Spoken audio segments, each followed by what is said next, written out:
Well, hello, tackle practitioners. Thought I'd share this with you. I was needing a paint shaker, and I kind of looked at some of the different designs. I was going to order something. Um, to all my followers out there, I like to make my own stuff. Sorry, just out of stuff I've got laying around the house, and thought I'd come up with this something here, a little bit. Show it to you because it works actually pretty good, and I don't have anything in it. I had just stuff laying around the house. Basically, what it consists of, I've got a plate here. This is a toilet ring from a hardware store. You can go to any of your normal hardware stores. This goes down into the pipe on the floor, and your toilet actually sits on top of that. I found these springs. I had an old powder coating fluid bed, a big commercial one. I borrowed a couple springs. I don't know if I could find this stuff online or whatever. I'm sure I could if I dig around. But it's just something I had, so it makes a little platform. I had this little switch. I've got a whole bunch of these from old automotive days. I've got a bunch of those. And I found this little bucket. And it was kind of cool because I found a lid to fit the bucket. And what I ended up doing is I took a piece of PVC pipe. This came off of a kit for the sink, to plumb up a sink. I glued it on, and of course it was hollow, so it goes all the way through. Well, I end up taking a little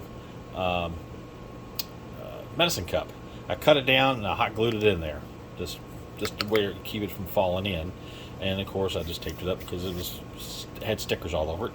I had this old little motor, and I had the battery packs. They were out of one of my son's old toys or something from someday.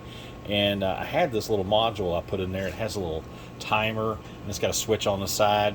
It was great. It ran for a little bit and it'd stop. It would run for a little bit and stop. It was kind of good to save battery life, which I'm going to end up installing an electrical plug to it so I can actually run power to it continuously, so I don't have to worry about replacing batteries. And then I found an old magnet, is what this is. It's an old piece of magnet I pulled out of something. I drilled it and tapped it, and I used some Loctite glue to make sure it's held in there. And of course you can see I ran it off balance, so I kind of put it at an angle, so that way when it rotates around it'll vibrate. And I screwed everything together, and with a bolt through this little bracket made, just bent up some pieces of metal I had floating around here, and that way when you turn it on, you can see it spins pretty profusely. So now I can screw it on, or screw the lid back on, and I can take something like, here's a Createx. I use my apple barrels. It fits quite a few different bottles, and you can see it hadn't mixed up yet. It might take a little longer than some of the ultrasonics, and normally I have it on another section of the bench where it's not as slippery. You can put a little rubber mat to keep it from walking around. Let me pull it over here from camera view, and I don't know if you can see it, but it's actually running really fast. It don't look like it on camera, but it's shaking very rapid. Now I did take a couple of stainless steel ball bearings I had floating around that I took out of some old wheel bearings, broke them apart. I always save them whenever I have a bad set of wheel bearings or what have you. I always tear them apart, keep the bearings. Parents grew up in the daggone depression, kind of held on to everything that we could. So I learned from my dad, my mom, and like I said, it's hard to tell on camera. It looks like it's just barely wobbling, but I mean it's really moving very fast. And let's see, we just shook it for just a second there or two. We'll see. It's still got a lot to go. And oh, you know what? I didn't put anything in this one. I didn't put any bearings in this one. Huh? I'll be darned. I'll have to do that and see if I can't do that real quick. I'll do it off camera here, if you don't mind. And I'm in the shop putting together. There we go. Now we got her. Now we got, if you can hear them. Alright, now we'll put it back in. We'll run it. And I haven't touched this stuff in over a year and a half, 2 years. And it's amazing how on camera it looks like it's wobbling back and forth.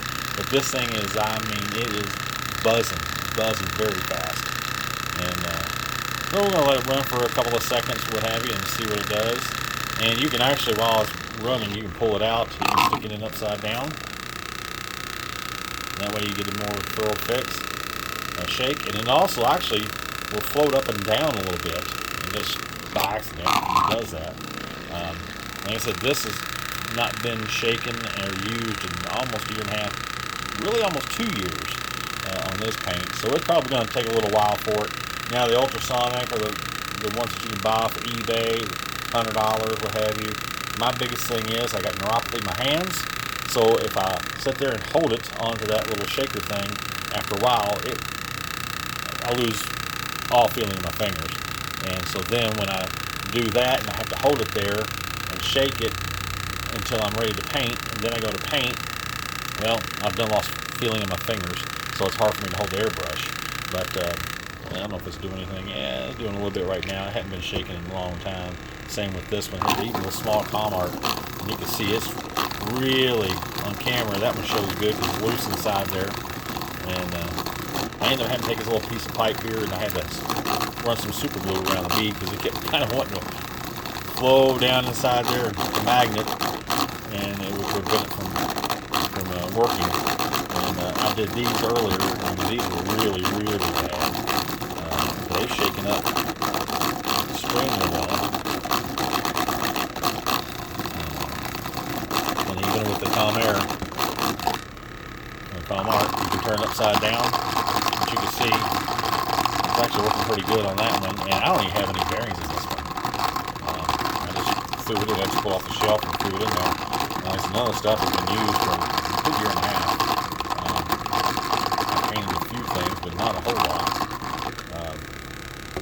Just because of my health. But just like, I don't think I have anything in this one either. We'll see. A little bit taller. This is a Createx. Looks like it's wobbling on screen, but you can see with that Calm Art bottle, it really shakes. But I thought I'd just share this with you. It's kind of funky. I can put them in here, walk off, go over to the other side of the bench, or as I'm painting, I've got them shaking, and so that way I'm not spending a whole bunch of time holding the bottle on a shaker, messing with my hands, or it's not much time to do that. It's not that involved, but as I'm painting, I can pull one in, let it shake. If I'm painting on quite a few lures at one time and not using the paints as they set here, I can just throw them in here while I'm on one color, switch out, and I'm freshly shaking. So that's a little tidbit. If you got any questions, throw them in the comments. You can even email me, send me a message. I'll try to get back with you as soon as I can, and I'll see if I can help you find some of the parts here. You know, I can go online. It's pretty tedious, but there's some of the stuff that you might have laying around the house too. So thank you for tuning in, and if you can, hit the like, share, whatever, hit that dinger bell. It might help the channel out, I guess. I haven't really pushed this channel, not too much into it. I'm not a video photographer or a great teacher, I should say, but I just kind of like to share little ideas that I come up with every now and then. Some of the equipment I build to help me and you further your airbrushing and lure making escapades. Hey, until then, we'll talk to you. Thanks for tuning in. We'll see you next time.